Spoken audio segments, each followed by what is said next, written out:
everyone, welcome back to the TJOmega channel for day 1059 of our daily content grind, and because this is of course a Monday, it is time for our news roundup, catching up on everything from the last week in Transformers news that is worth talking about. And a little bit from the week before, because there's one little story that I missed because it slipped under my radar. Oops. So, we got a few things left over from SDCC, so we're going to go through a few of those. In particular, there is a brand new interview up with the Transformers team, as well as Josh Warden, who is now back on the Transformers brand. TFW 2005 conducted an extensive interview, which you can see. Extensive interview. It's a talk with the team and then a one-on-one with John. And they touch on just about everything, so I'm not going to go over the entire thing here and steal TFW's thunder. You go over and read the interviews for yourself because, yeah, there's a lot. There is a lot. Let's see. Customary things for us here. We do usually make brand new listings a lead story here. Nothing terribly exciting, but I just wanted to get this out of the way. Amazon has posted some new Studio Series listings for 2025, and they do include Voyager Scrapper. So we have the start of our brand new 86 Devastator. They also include Voyager TF1 Sentinel Prime, so that's going to be a larger figure as opposed to like all the deluxes we've been getting. See, and beyond that, we're a little bit in the weeds here. So one of them is a package refresh of Optimus Prime Leader TF4, which seems like a weird number to me. Like I'm struggling to remember which mold that is because that's Age of Extinction. That's when he had the brand new design. I can't remember the last toy that came out.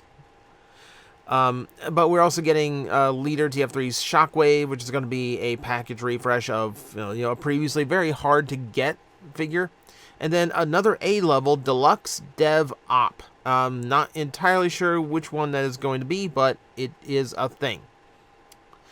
Speaking of, there's another Optimus Prime to keep an eye out for. Yes, you're seeing right. So this is the story from last week that I missed, but it's worth talking about. A select number of targets have actually been getting in a full-on rerun of Power of the Prime's Optimus Prime. And this doesn't seem to be one-off fluke. This seems to be all over the place. And this seems like full cases of this. Yeah, look at how many are at this target. And from what I've been reported from people actually buying it, it seems to be the regular $55 price point that it was when it first came out. I guess with TF1 being like a whole Orion Pax becomes Optimus Prime style story, not a surprise that the previous toy that could go from Orion Pax to Optimus Prime would see a reissue, but it's weird that it's in full original Power of the Prime packaging. No, like nothing updated, not not united, not any special thing, nothing. It's a bizarre release. It's really bizarre for Hasbro to straight up reissue like a 5-year-old toy like that. But still, if you missed out on it before, it is a really good toy. If you want to go get it for yourself and experience it. It's older than 5 years, isn't it? I don't like that. It's like 8 years old. Point being, good toy. Go get it if you have not gotten it. It's fun.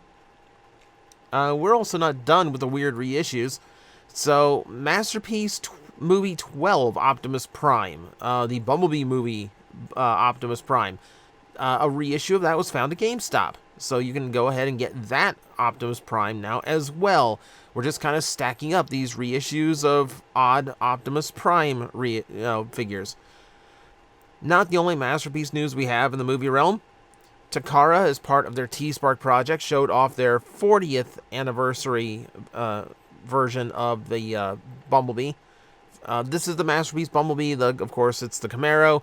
It has been recolored to be a lot richer in color and a little bit more screen accurate. You can see like it's a much richer shade of yellow rather than the more pale that the original toy was.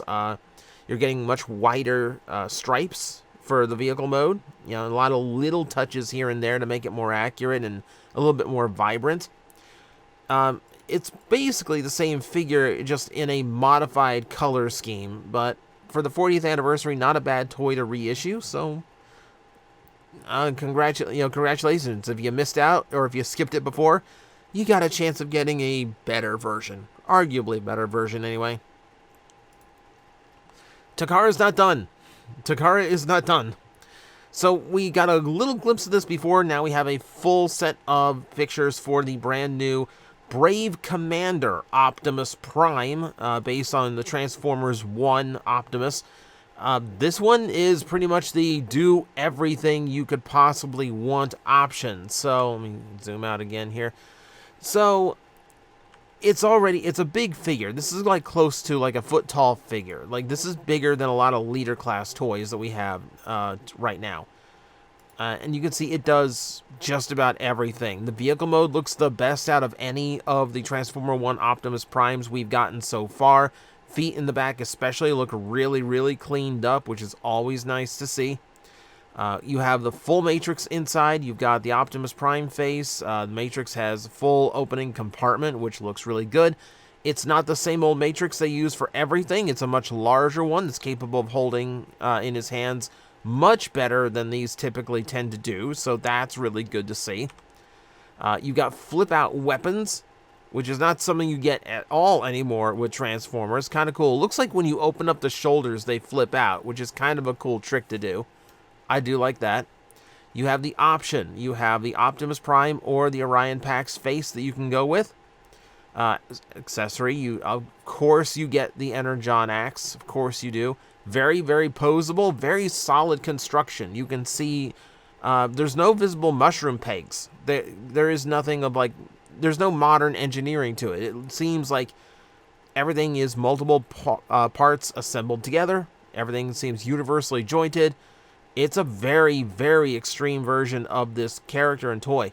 Also, doesn't really show very well, but yeah, the gimmick, the flip-out gun gimmick, works in vehicle mode too. Great to see it works both ways. This is just a really, really cool Optimus Prime. It does cost more than a leader class because this is much bigger than the leader class toys we get today. It's going to be the version of Transformers 1 Optimus Prime, short of them doing some weird movie masterpiece toy that you're ever going to get. So if you end up liking the movie, this is going to be the one for you. I've got the Prime Changer one. It's okay. And I've got the other one, the Deluxe, waiting for me. So we'll see how those turn out for the American options. Takara is just cooking right now, though. It's not just the fact they're doing a shinier Bumblebee or this super impressive Optimus Prime. We're also getting their version of Lio Convoy. This is, of course, the legacy version that we got. And we had some disappointments with it when we first got it in hand and saw it. So for T-Spark, Takara Tomy has seen fit to fix it. Its head is animation accurate. It looks so much better. I'm not even big on Lio Convoy, but I'm grabbing this one just because that face on the American one is so bad. I can't blame Takara for wanting to fix it. These are just the preliminary stock photos. We don't, they're potato quality. We haven't gotten really good looks at it yet, but regardless, oh, it's beautiful. I can't wait for this to get a really good photo that we can stick side by side with the American one and really take in how many deco changes there are and how much nicer it came out. Because, of course, it's Takara's character, so, of course, they're going to treat it a little bit more lovingly over there. Good on them. Good on them. We are back with some behind-the-scenes stuff from Mark Marr, and this one is for the brand new Bludgeon, from the Mayhem Attack Squad set, based on the IDW version. As usual, this is just a lot of fluff material with a lot of brand new images, showing off like the brand new head sculpt and the chest sculpt. Mentions that the deco came out a little bit leaning more toward green than the gray that they were hoping for, but that's the trick with Pantones. There's only so many colors you can really utilize, so they did what they could. It's the Tarn mold. The Tarn mold is really good, so it's a really, really cool version to have. Especially if you like that creepier like wire face version of Bludgeon. It's just kind of fascinating. Like, I'm surprised they got so much usage out of a Tarn mold. We're 4 uses deep, and I'm sure someone could come up with another one if they thought about it.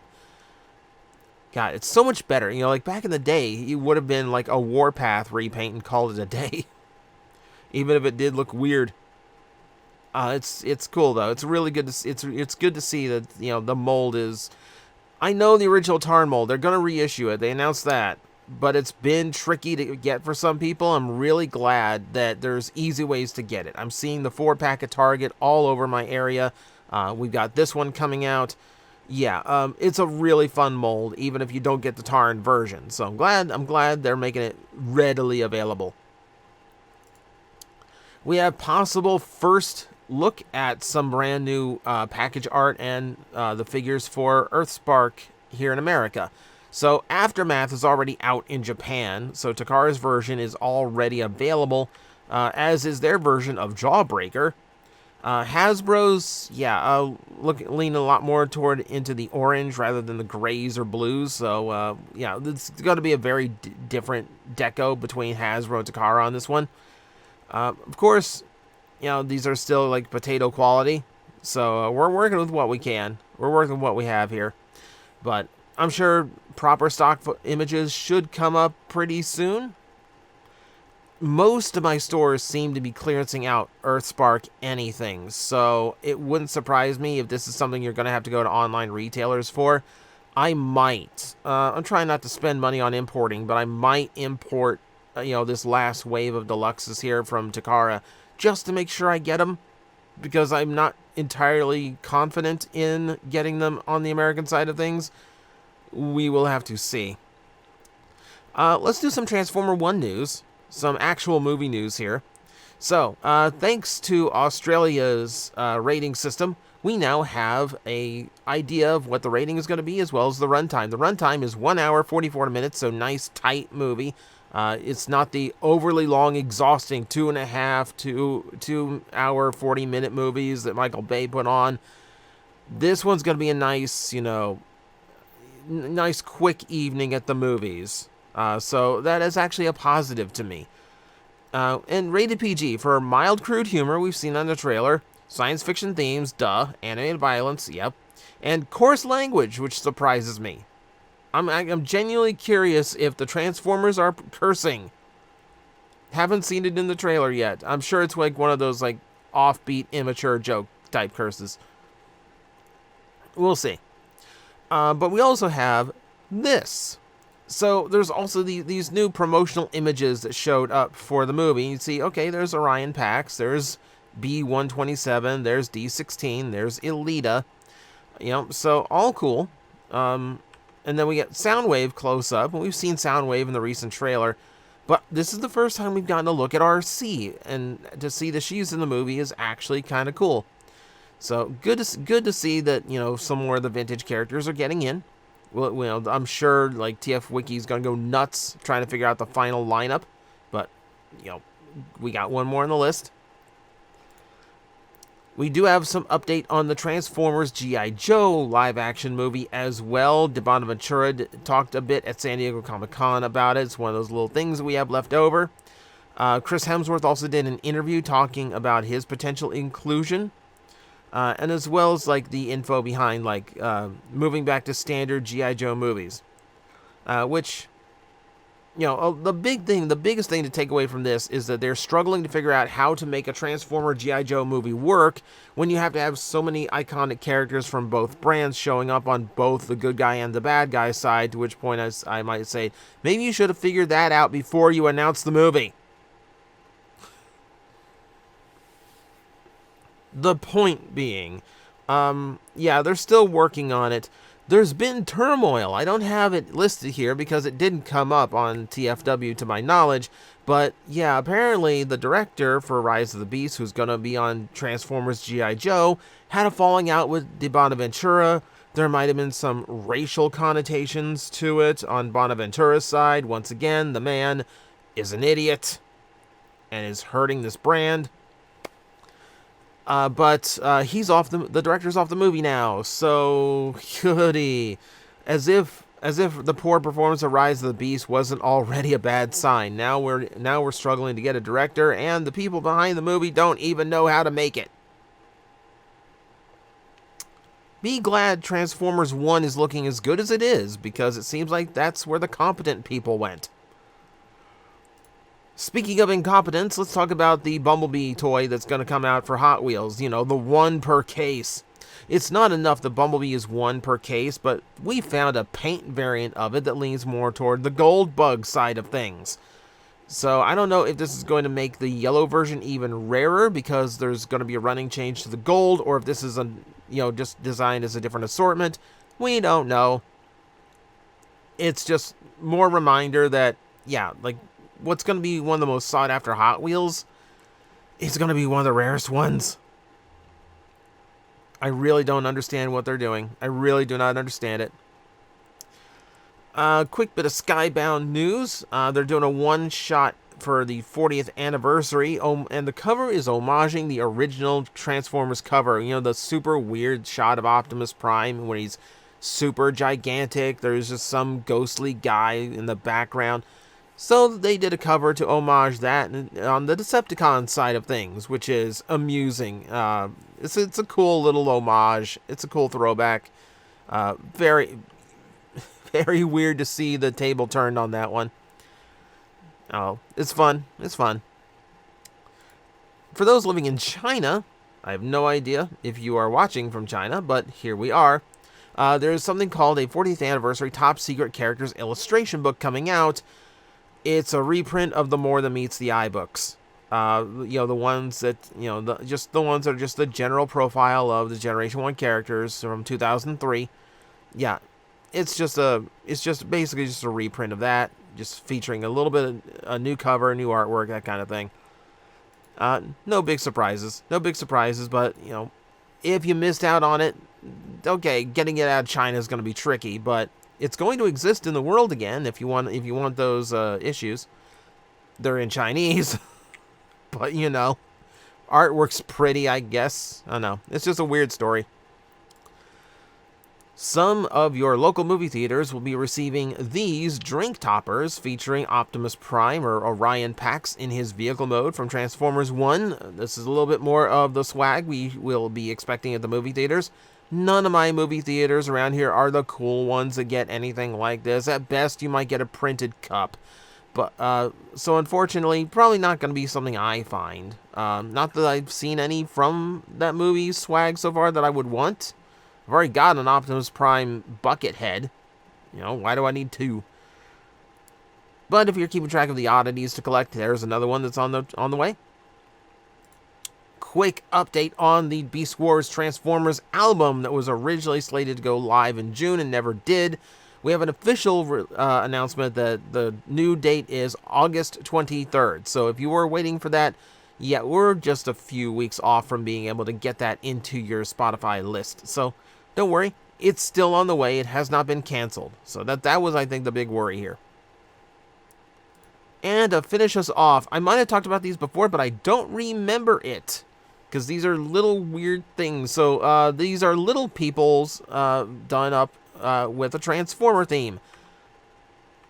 Yeah, and it's just a super cutesy little look at Optimus, Bumblebee, Soundwave, and Megatron. I really like the little laser beak hanging off the arm. So these have been spotted. These are already out.